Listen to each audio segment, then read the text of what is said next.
번째는 종결이라는 게 있죠. 저는 사실 이런 서사도 되게 좋아하는데, 근데 흥행에 성공하기는 좀 쉽지 않은, 보통 이제 좋은 영화들이 많이 선택하는 건 세 번째. 그러면 그 오징어 게임의 황동혁 감독은 어떤 결말을 할 것인가? 확실한 거 100%.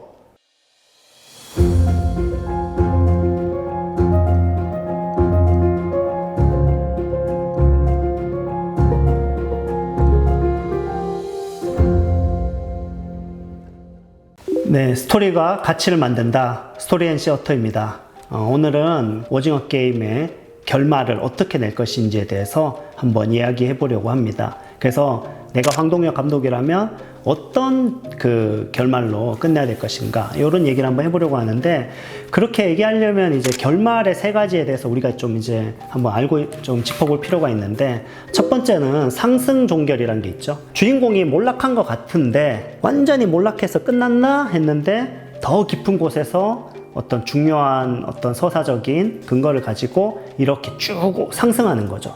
그래서 이걸 상승 종결이라 하는데, 다른 말로 하면은 해피엔딩입니다.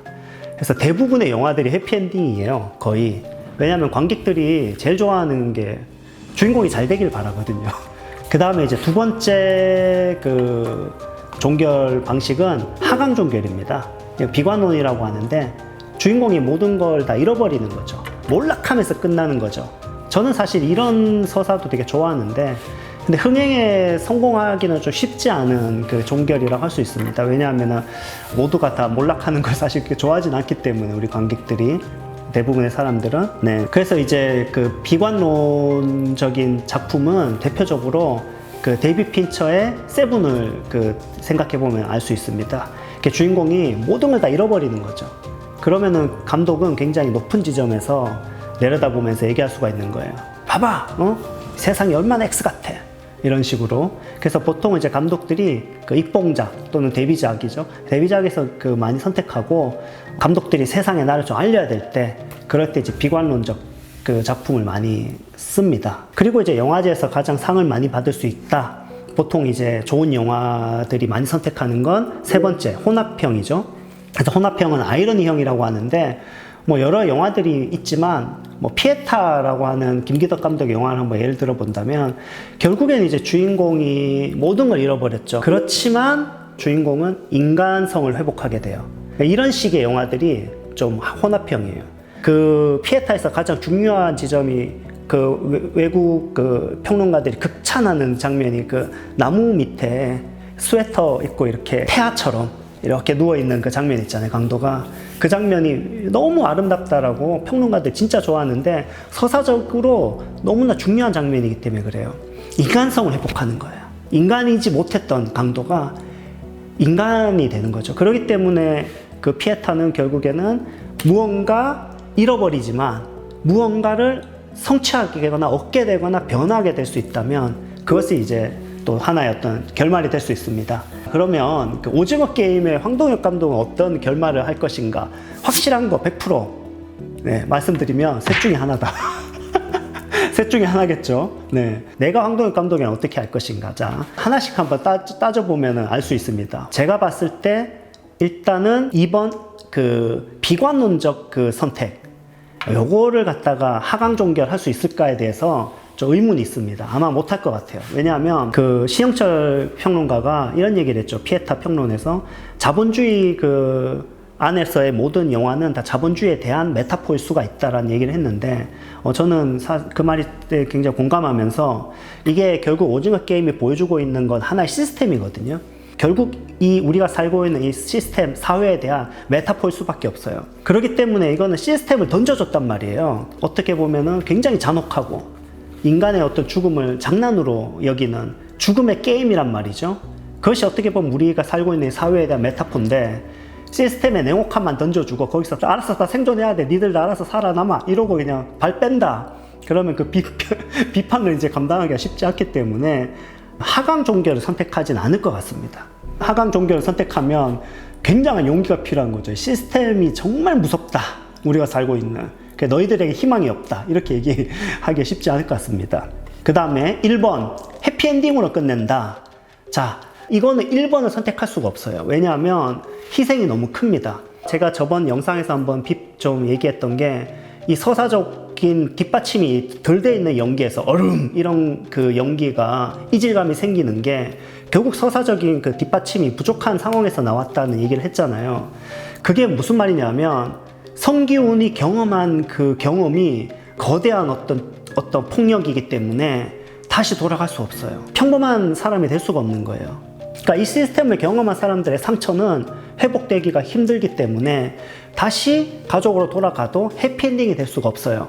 논리적으로 1번 해피엔딩과 2번 비관론적인 선택을 하기 쉽지 않다. 그래서 황동혁 감독은 결국 세 번째 선택을 할 수밖에 없는 거죠. 결국에는 그 불행의 어떤 늪 속에서 많은 것을 잃어버리지만 그 속에서 무언가를 회복하게 되는 이야기를, 그런 결말. 근데 이 아이러니형이 사실은 영화에서 굉장히 걸작들이 많은 이유가 우리 인생의 경우 아이러니거든요.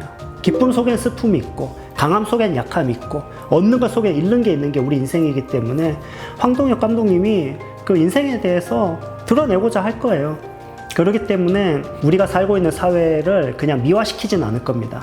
그러나 그것을 직면하지만 그 속에서 드러내고자 하는 것은 결국엔 그것을 변화하고 할 수 있는 희망, 그것이 바로 사람들에게 있다는 이야기를 할 겁니다. 제가 이제 시즌 3에 그 황동혁 감독의 그 선택을 뭐 예측한다라기보다는 어떤 흐름으로 갈 건지에 대해서 이야기적인 어떤 구조를 한번 본다면 결국에는 하나의 어떤 희망에 대한 얘기가 아닌 것 같아요. 거기에 나오는 희망의 연합에 대한 이야기죠. 예를 들어서 명기하고 김준희 사이에 결국에는 어떤 희생을 통해서 그 아이가 살아날 것 같은데 그 아이가 살아남으로써 어떤 영향을 가지게 되는 거죠. 황동혁 감독이 아직은 집결하진 않았어요, 이야기를. 그래서 시즌 3에서는 그 가족들의 관계들이 결국에는 하나의 이야기로 집결하는데, 이건 하나의 어떤 예수에 대한 이야기라기보다는 예수를 기다리던 사람들 또는 예수의 탄생을 예비하고 또는 그것을 도와준 사람들에 대한 이야기죠. 즉 성경으로 말하자면 동방박사, 뭐 세례요한 이런 이야기죠. 그러니까 준이를 통해서 탄생하게 된 그 생명이 지켜지는, 그리고 그 생명을 지키는 데 있어서 많은 사람들의 연대를 통해서 미래의 희망에 대한 이야기를 하겠죠. 그러나 그 과정이 너무나 참혹할 겁니다. 두 남자 캐릭터들이 거기에 굉장히 강력하게 희생이 될 것 같은데, 첫 번째 용식이죠. 어떤 장면이 있냐면은 그 게임, 숨바꼭질 게임을 보면 결국 같은 편이 되더라도 진짜 열쇠를 가진 사람과 한테서 그 열쇠를 뺏어야 되는 거죠. 어떻게 보면은 이렇게 빨간 팀과 파란 팀의 서로 팀전처럼 보이지만 그 팀전 내부에서도 사륙이 있어야 되는 그런 시스템이잖아요. 그때 이 낭떠러지에 있는 그 장면은 그 포스터에 있잖아요. 그래서 용식과 금자는 맞는 열쇠가 아닌 거죠. 열었을 때 낭떠러지이기 때문에 그때 용식이 가장 약한 같은 편인 준이를 공격할 가능성이 크다. 거기서 그 공격할 때 금자가 드디어 아들의 용식에 대한 믿음을 잃어버리면서 가족의 해체에 대한 이야기를 좀 할 것 같습니다. 더 나아가서 이제 궁극적으로는 이 준이가 결국 아이를 출산 임박했을 때 이 명기가 굉장히 중요한 역할을 하면서 인간성이 회복이 되고 또 용서를 구하고 서로의 관계를 회복하면서 아버지로서 또 남자친구로서 그 관계를 회복하는 듯 보이지만 결정적인 순간에 결국에는 이 명기 역시 아이와 그 준이를 배신하게 될 가능성이 저는 좀 크다고 봅니다. 왜냐하면 인간성의 상실로 몰아가야지 프론트맨이 가지고 있는 인간성에 대한 극도의 상실을, 그래서 중요한 대사가 있잖아요. 아직도 인간을 믿냐. 저는 프론트맨은 끝까지 인간성의 상실을 대변하는 캐릭터로 나올 수밖에 없다고 생각합니다. 그러니까 즉 다른 말로 하면 빌런이죠. 왜냐하면은 오일령은 회복될 게 없어요. 가족도 다 잃어버렸고 이 이야기에서 결국 본인의 신념을 지키는 길을 선택할 수밖에 없기 때문에, 그래서 끝까지 대립점에 있으면서 성기훈과 마지막 사투를 벌이게 되는, 그것은 결국 인간에 대한 믿음에 대한 중요한 주제를 다루는 건곤일척의 승부가 될 거죠. 제가 보기에 탈북자이면서 두고 온 아이에 대한 굉장히 강한 집착을 갖고 있는, 결국엔 아이를 찾을 수 없다는 얘기를 들으면서 병정으로 참여하게 되는 노을이 결국에는 반란에 성공하면서 생명, 준이의 아이를 데리고 나오면서 이야기가 좀 마무리될 것으로 예상하는데요. 여기서 구원으로까지 서사가 확대될 수 있어요. 이 자본주의 시스템 안에서 인간의 비정함에 대한 이야기를 하지만 한편으론 인간의 양면성에 대한 다층적인 입체적 모습에 대한 이야기를 할 것이다. 그렇기 때문에 거기서 결국 희망을 또한 선택할 수 있는 것 또한 인간이며, 그렇기 때문에 거기서 살아난 그 준이의 아이는 메시아적인 요소를 갖고 있죠. 또는 예수의 상징일 수도 있는 거죠. 수많은 사람들의 희생과 수많은 사람들의 용기를 통해서 살아난 생명이거든요. 그가 비범한 삶을 살지 않고 평범한 삶을 산다고 하더라도 그는 비범한 사람일 수밖에 없습니다. 그렇기 때문에 준이의 아이가 오징어 게임의 서사에서 구원에 대한 상징을 직접적으로 드러내는 그런 캐릭터로서 우리가 예표해 볼 수 있다.